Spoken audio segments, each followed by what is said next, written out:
Hi, my name's Nick, and welcome to the Painter's Mess. So obviously I've been gone for a bit, and I've been trying to find motivation for the hobby and this YouTube channel, and what better motivation than the upcoming convention, Adepticon 2025.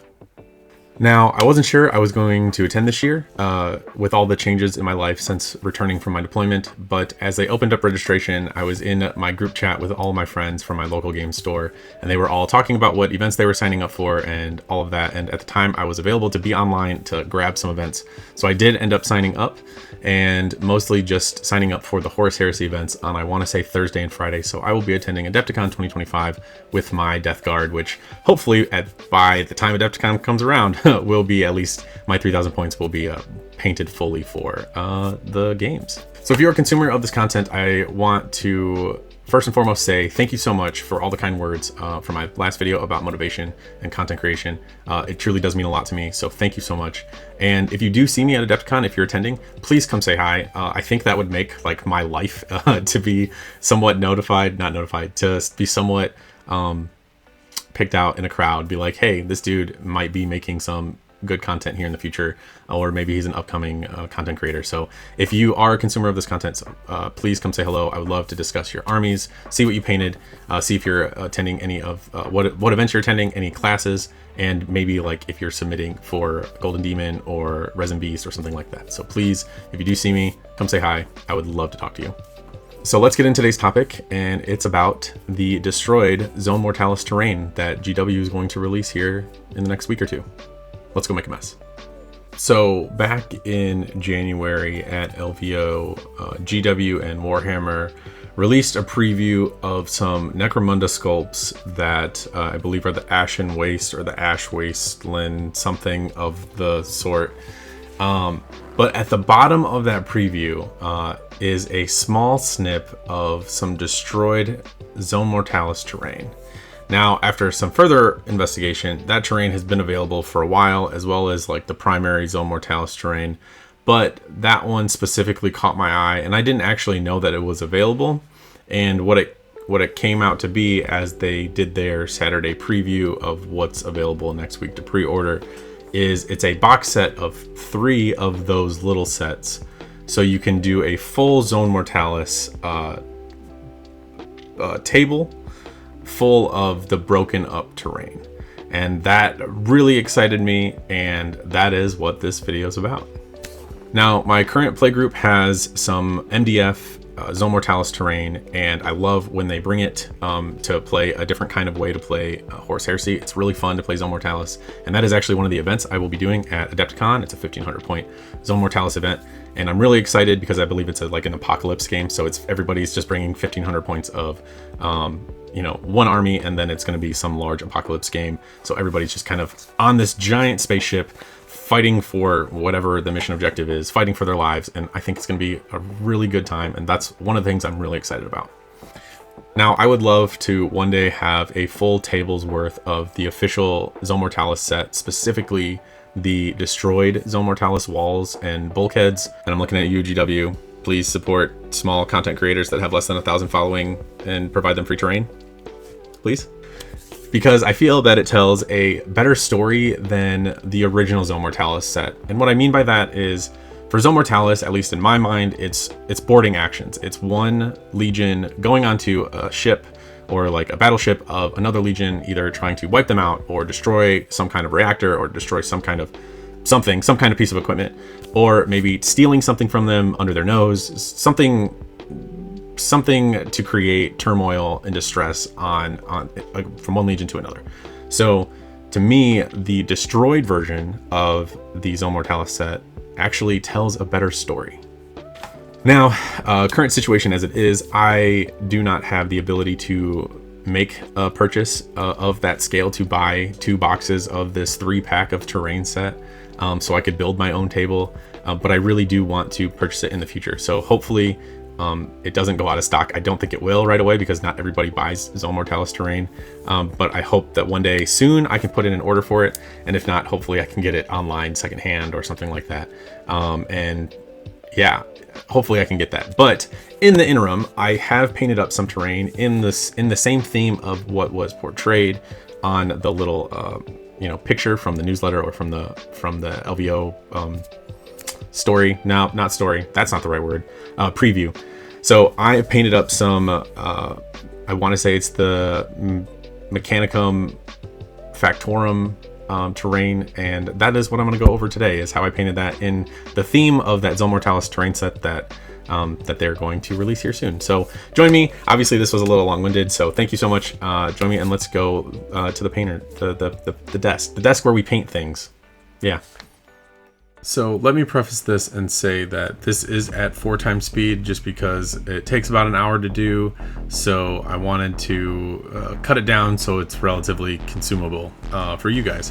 So the first thing that I did was grab a bunch of dry brushes. So this is no airbrush. This is all dry brushing with just regular acrylic paint and some washes and stuff like that, and going from there. So I chose dark blue as the base coat, as the base color. And all I did was spray all of the terrain with lead belcher through the rattle can. So I had bought one of the rattle cans from GW and just sprayed that for all of the terrain pieces.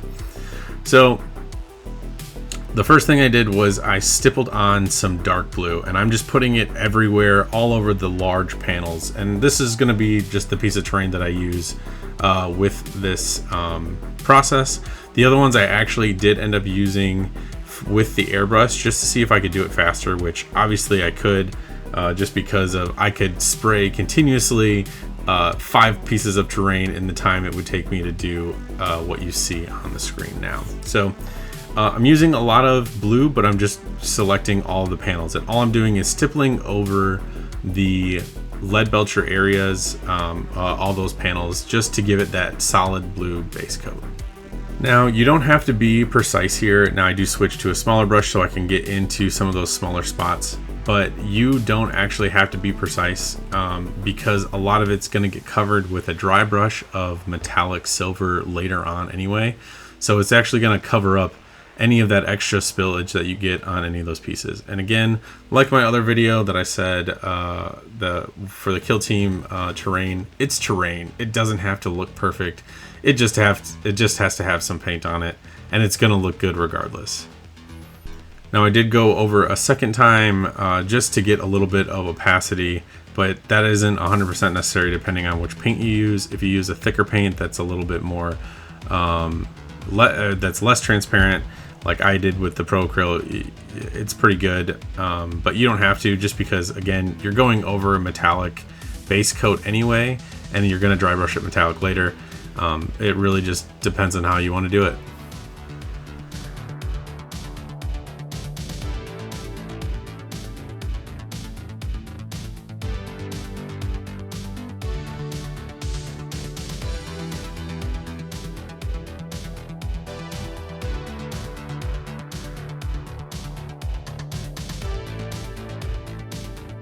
Now I did take another blue that was darker, just slightly darker, and I did it on the outer edges of the panels. Now this isn't a necessary step. I actually didn't do this with the airbrush.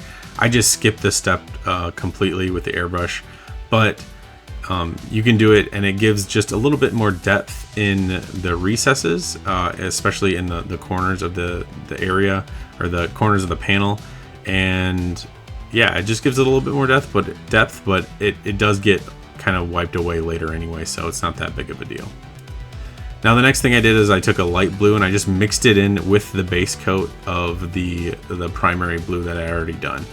And all I'm doing again is just stippling in the panels, and what I'm doing is just creating layers and layers on top of each other of slightly brighter color to kind of represent the wearing down of the larger pieces kind of towards the middle of the panels.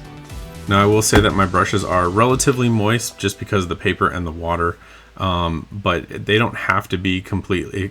If you dry them too much on the paper towel, they will kind of start to get a little chalky. So I did keep them a little moist, and because it is stippling and I'm just creating that texture on there, it really doesn't matter too much if it's chalky or if it's if it covers well. And there are a lot of YouTube channels that have gone over dry brushing. Artist Opus is a huge one. They use dry brushing almost religiously. So if you have some questions on dry brushing, I highly recommend checking out their channel. I would not say that I am the master at dry brushing, but at least for the sake of this video, it's pretty simple. It's pretty easy. It's just stippling and stabbing at the the terrain with your brush and getting some texture on there. And I just continuously add lighter and lighter blue until I feel that I'm at a point where I like the color that it's showing up.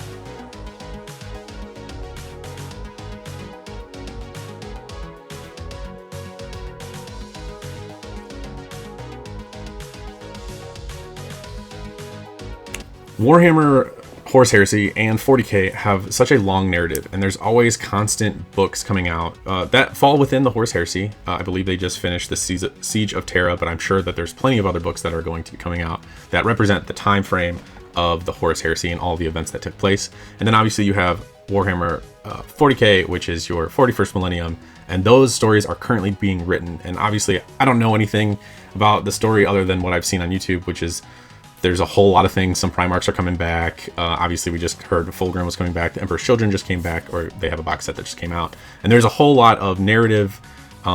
There's just so much narrative that can be made and created, as well as like thought of in that realm. So for me, a destroyed Zone Mortalis set or a destroyed starship is such a good base for a story. It's a legion, either good or bad, going in, trying to find this piece of information, this piece of equipment, something that has been shot down. Maybe it was in transit, carrying it somewhere to save a planet or save another legion or save a specific character, and it got shot down, and it is some kind of bane to another legion, either loyalists or traitors. And maybe it's information, maybe it's data, maybe it's something, maybe it's coordinates, I don't know. It could be anything. But to me, a destroyed starship sounds so much cooler than boarding another starship that's currently like transiting space.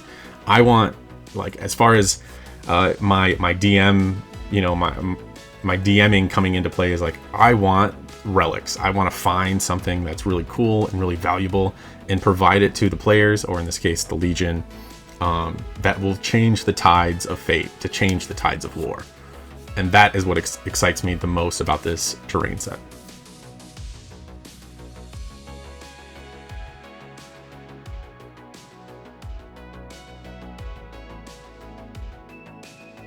So the next thing that I do is add, I get a smaller brush again, and I get some like dark rust orange color. Now you can do there's a whole bunch of different colors you could use for this, but again, I use Pro Acryl pretty much religiously as my choice of paint. And what I'm doing now is just stippling in on where the panels meet the metal pieces, and then I'm kind of just also taking a couple spots on the panels, and I'm just dragging it down to create rust streaks. So what it's going to do is it's going to dry, that orange is going to dry, and it's going to make a rust effect even though it's not rust paint. And all it is just regular acrylic orange paint.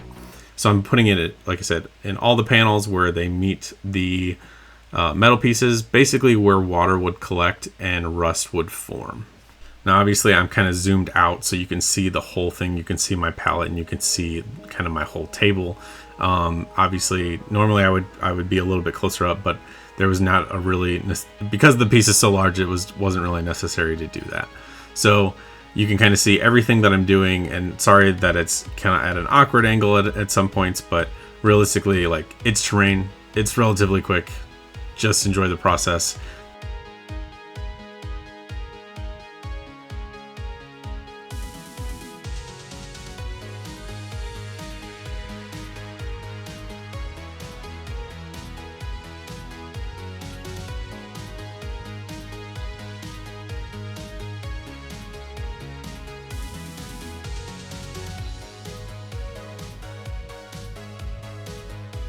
Like I said, this took me like an hour to do, and it was very enjoyable because all I'm doing is using like 3 or 4 colors and just throwing paint on the terrain.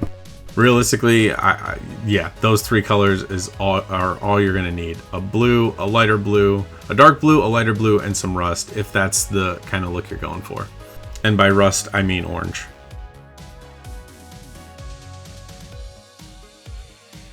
So I grabbed a brighter silver and a very large makeup brush, and this could be Stormhole silver, it could be I don't know, any of the other silvers brighter than your original lead belcher. And all I'm doing is just dry brushing it everywhere, regardless if it's on the panels or not, because what it'll look like if it hits the panels is that paint chipped away and the metal underneath is showing. And that was it. That's pretty much it. So right now we're looking at 4 paints total, and then a wash. So I grabbed again Pro Krill's wash. It's Agrax Earthshade for all intents and purposes, and all I did was put it in all of the metal pieces with a large panel brush. Now I will say that the camera does play a little bit of trick on you on this point, because it looks a lot bluer here than it does in real life. It's really not that blue. It actually matches, in my opinion, matches closer to the picture of the Zone Mortalis terrain, and it's more of that colored blue than it is kind of what you see here. But again, it looks very close, and if I end up getting a set of that Zone Mortalis terrain, all I'm going to do is do this exact same paint scheme to match everything, and you know, adding colors here and there for the doors and the broken bulkheads and stuff like that. And I just want to emphasize the orange here and the rust. So all I did was add a little bit more water to it, so it's super watered down, and then I just put it really on the bottom of each of the panels, again where water would lay stagnant and start to rust away the metal.